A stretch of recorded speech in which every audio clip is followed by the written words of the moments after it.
pembuatan batu nisan. Beli batu nisan yang paling mahal, marmernya dari luar negeri. Diukir tulisannya, istirahatlah dengan damai.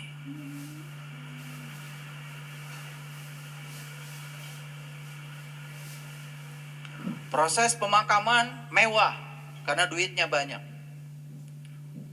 Batu nisan pun yang mahal. 3 hari setelah pemakaman selesai, dia baru mencari surat-surat. Ternyata semua surat-surat berharga sudah tidak ada di rumah lagi. Datanglah dari Yayasan Amal untuk mengambil semua harta karena sudah terjadi perjanjian di depan notaris. Kira-kira kecewa nggak istrinya ini? Kecewa berat. Apa yang dilakukan? Pergi ke tukang batu nisan lagi. Mas, maaf kemarin ada yang tertinggal. Apa? Tulisannya kurang lengkap. Bu, selama saya jadi tukang batu nisan, tulisannya sudah sempurna, Bu. Istirahatlah dengan damai. Belum. Tambahkan sedikit lagi. Sampai aku datang. Lengkap ya tulisannya. Istirahat dengan damai sampai aku datang. Ini dua-duanya memendam dendam. Yang suami memendam dendam sampai dibawa mati. Yang istri pun nanti tunggu tanggal mainnya. Gitu. Jadi ingin memuaskan dendam ketika mati. Karena harta sudah dipindah tangankan di Yayasan Amal. Luar biasa. Ini mati model apa kayak gini?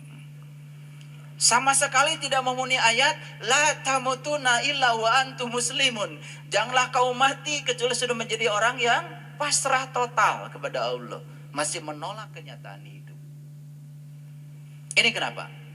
Ini kira-kira tipe suami istri 10% atau 90%? Seperti siapa? Seperti siapa? Tuh yang ketawanya paling kenceng itu. Ngaji harus begitu, harus tertawa kencang, mentertawakan diri sendiri. Jangan-jangan saya masih tipe 90%. Apapun jadi masalah. Orang yang tipe 90% ini apapun jadi masalah. Orang baik saja masalah bagi dia. Apalagi orang yang buruk. Coba. Kesulitan udah jelas jadi masalah, tidak jadi peluang.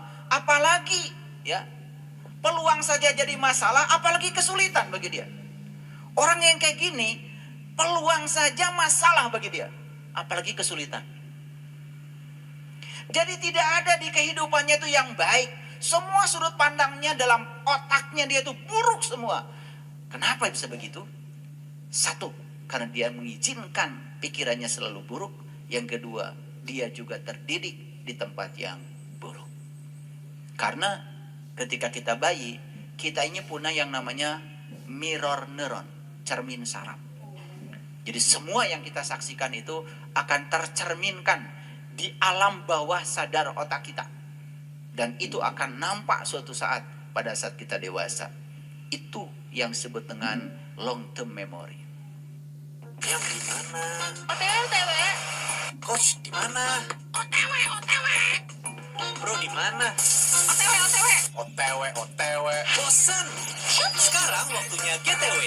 Garansi tepat waktu dari tepi. Dan itu harus disembuhkan. Sangat berbahaya. Nah, kenapa saya berbicara ini? Ini penting. Karena kadang kita ini kalau sudah disadarkan gak sadar-sadar. Karena selama ini kadang-kadang menganggap, wah kurang apa ibadah saya, kurang apa doa saya. Wah semua doa apal.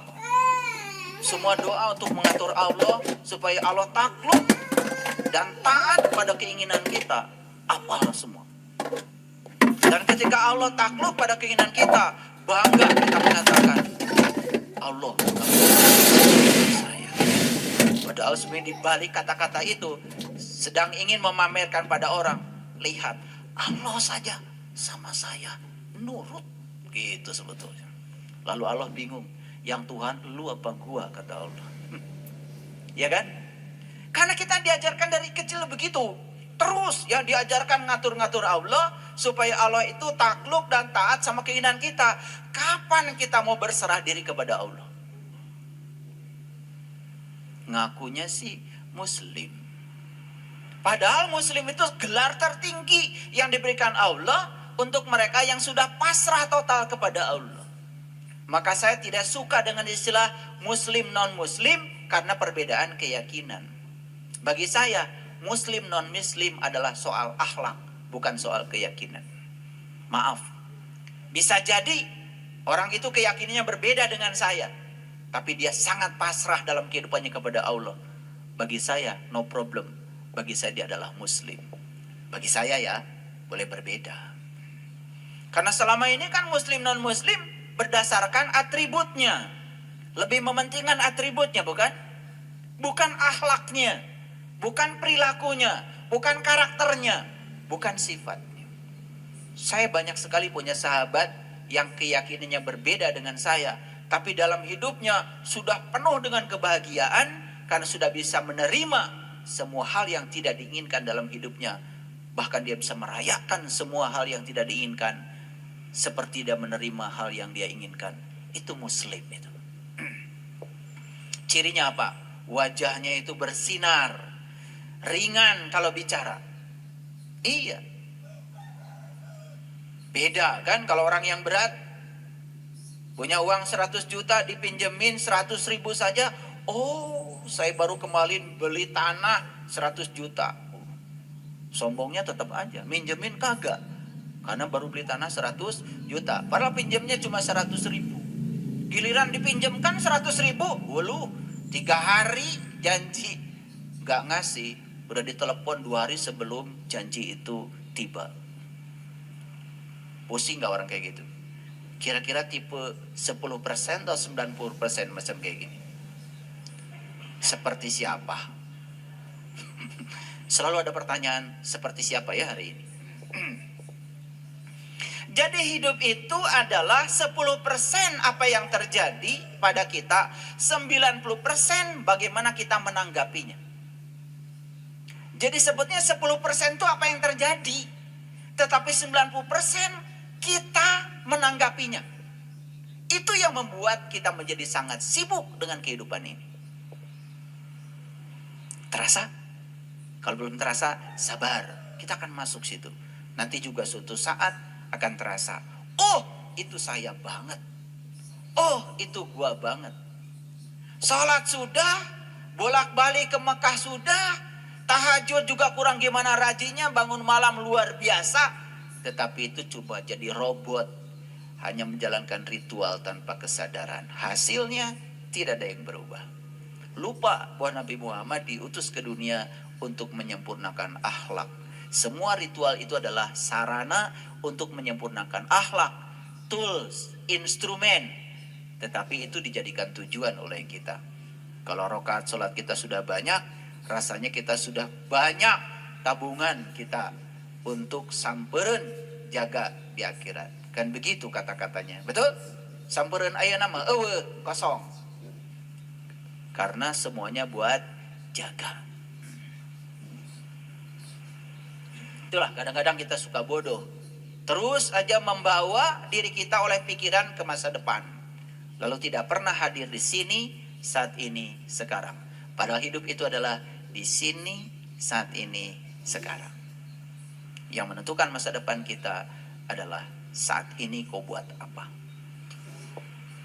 Jadi hidup itu awalnya sederhana. Karena cuma 10%. Selanjutnya menjadi rumit karena ditambah 90%. Apalagi yang 90% itu adalah respon-respon yang negatif terhadap semua hal yang terjadi dalam hidup. Tidak ada baiknya. Bayangkan, hidup yang kayak gitu tidak layak dihidupi karena kita telah menciptakan neraka bagi diri kita sendiri. Jadi siapa pencipta neraka? Pikiran kita. Kalau pikiran bisa menciptakan neraka, berarti pikiran juga bisa menciptakan surga. Dan selama ini salah kaprah. Kita menganggap surga dan neraka itu ciptaan Allah. Surga dan neraka adalah ciptaan pikiran kita sendiri. Belum selesai. Ya, kita lanjutkan dulu. Saya cerita sedikit tentang pikiran. Ada kata-kata bijak, jangan hiraukan masalah. Abaikan justru pikiran-pikiran negatif tentang masalah. Kita selama ini sering berfokus pada masalah. Kalau masalah diabaikan, justru fokus kita ke sini. Ada pikiran apa di dalam diri saya tentang masalah? Ketika pikiran sedang memproduksi pikiran-pikiran negatif tentang masalah, maka yang 10% itu membumbung menjadi 100%. Dibesarkan 90% oleh kita sendiri. Itulah pola kerja pikiran. Jadi pikiran itu ibarat parasut ya. Hanya berfungsi ketika terbuka. Pernah lihat orang terjun payung? Pernah ada berita orang terjun payung kemudian meninggal? Gara-garanya cuma satu. Karena parasutnya tidak terbuka. Begitu parasut tidak terbuka, ya sudah. Dia akan mengalami percepatan jatuh bebas dalam fisika. Free fall. Dia akan jatuh bebas. Tanpa hambatan. Tetapi begitu ada payungnya terbuka, dia bisa kendalikan. Mau hinggap di tempat mana. Itu bedanya. Makanya orang-orang yang hari ini pikirannya masih tertutup, persis seperti orang terjun payung, parasutnya tidak terbuka. Dan orang-orang yang terbuka pemikirannya, biasanya gampang untuk bisa menerima pandangan dari orang lain. Makanya dia akan menjadi kaya sudut pandangnya. Pernah nggak menyaksikan orang yang kekeh dengan pikirannya sendiri? Sulit untuk menerima kritikan, sulit untuk menerima pandangan dari orang, asapang benerna, asapang akangna, merasa diri paling benar. Orang yang tertutup pikirannya seperti itu, persis seperti orang yang terjun payung, parasutnya tidak terbuka. Ayo, sudah berapa lama kita memiliki pikiran yang tertutup? Sudah berapa lama? Pikiran kita sudah kronis ini, sudah sangat kronis. Makanya kemarin ada yang share di grup di Australia, katanya guru-guru di Australia tidak menjadi sedih ketika anak tidak bisa matematika, tetapi menjadi sangat sedih ketika anak tidak bisa antri. Kenapa? Karena antri itu implikasinya sangat luar biasa. Satu, ketika antri belajar bersabar.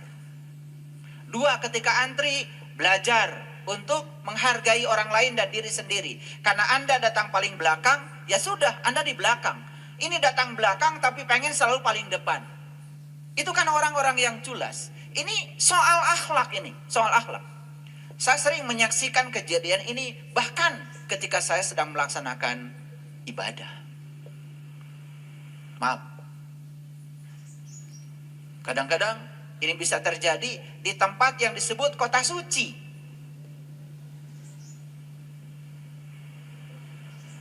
Tidak bisa antri. Bahkan antri itu apa? Belajar untuk tidak menunggu. Orang yang selalu menunggu, dia selalu ditarik oleh pikirannya ke masa depan, pasti akan menderita. Saya sampai hari ini tidak pernah menunggu. Makanya kemana-mana saya baca buku yang menyenangkan saya. Saya bawa musik yang menyenangkan saya. Dan saya tidak mau nunggu, karena menunggu berarti membunuh waktu. Siap jadi lebih baik tiap hari. Kalau otot nyeri, ada counter pain. Top upin GoPay aku dong. Gratis top up saldo GoPay. Selalu ada harga murah. Sonota. Terlalu banyak yang bisa kita lakukan. Bahkan ketika ada antrian yang panjang atau harus menunggu dalam waktu yang panjang, kita bisa melakukan pelayanan pada diri sendiri yang paripurna untuk menyenangkan diri sendiri yang bermanfaat. Bukankah itu luar biasa? Jadi masuk akal kalau orang Australia ya sangat khawatir ketika anak tidak bisa antri. Karena apa? Ternyata katanya untuk membuat seseorang bisa antri perlu waktu belasan tahun. Tapi untuk bisa matematika hanya perlu kursus 6 bulan. Bayangkan. Negara yang beradab seperti itu. Ya. Menitik beratkan pada aspek etika, adab. Bukankah ini sebetulnya yang dikatakan oleh Rasulullah? Tidak disebut orang yang beriman jika tetanggamu tidak nyaman dengan kata-katamu. Tidak disebut orang beriman jika kamu jalan di sebuah jalan, lihat ranting, kamu tidak singkirkan. Berbahaya bagi orang lain tapi kamu tidak peduli. Tidak disebut orang beriman. Kita bukan bikin ranting, bikin polisi tidur, pakai semen, dan puas ketika orang lain jatuh akibat polisi tidur kita. Dan masih saja mengatakan diri orang beriman. Bahkan polisi tidur